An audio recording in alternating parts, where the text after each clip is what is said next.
कोण होणार चंद्रपूरचा खासदार?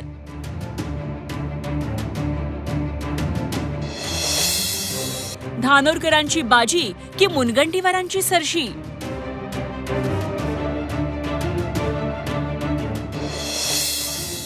ओबीसी आंदोलनाचा फटका कुणाला, फायदा कुणाला? चंद्रपूर 2019ला मोदी लाटेत राज्यात काँग्रेसचा सुपडा साफ झाला. अपवाद फक्त चंद्रपुरातून बाळू धानोरकरांच्या रूपानं महाराष्ट्रातून काँग्रेसचे एकमेव खासदार निवडून आले. मात्र त्यांच्या अकाली निधनानंतर काँग्रेसच्या परंपरेनुसार घरच्या व्यक्तीला त्यांच्या पत्नी प्रतिभा धानोरकर यांना तिकीट दिलं गेलं. प्रतिभा धानोरकरांप्रमाणेच विरोधी पक्षनेते विजय वडेट्टीवार यांच्या कन्या शिवानी वडेट्टीवारही इथून लोकसभेसाठी इच्छुक होत्या. मात्र काँग्रेस हायकमांडनं प्रतिभा धानोरकर यांना संधी दिली. त्यामुळे काँग्रेस पक्षांतर्गत गटातटांच्या नाराजीची किनार या लढतीला आहे. सध्या तरी धानोरकरांच्या प्रचारात केंद्रीय स्तरावरचा कोणताही स्टार प्रचारक नाही. त्यामुळे धानोरकरांची भिस्त स्वजातीय, कुणबी मतदार आणि बहुजन समाजावर आहे.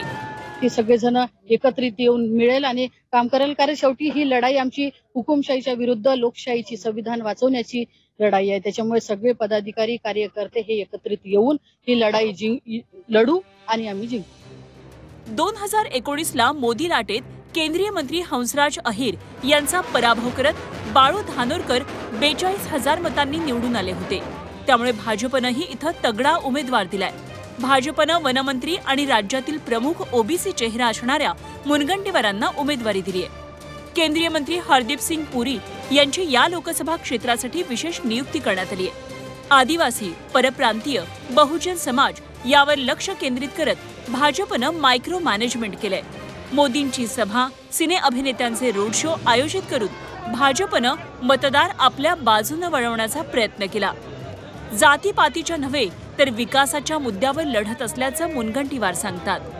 की चंद्रपूर जिल्ह्यामध्ये केंद्रातून सुद्धा खूप मोठी कार्य करण्यासारखे विषय हे खेचून आणता येतात.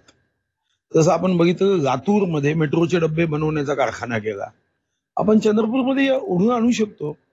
अनेक वर्ष झाले की डायरेक्ट बगारशा ते मुंबई ही ट्रेन व्हावी ही इच्छा आहे. पुणे ट्रेन व्हावी इच्छा आहे. सांगली ट्रेन व्हावी इच्छा आहे. ती आठवड्यात रोज धावावी इच्छा आहे. पूर्ण आपण करू शकतो.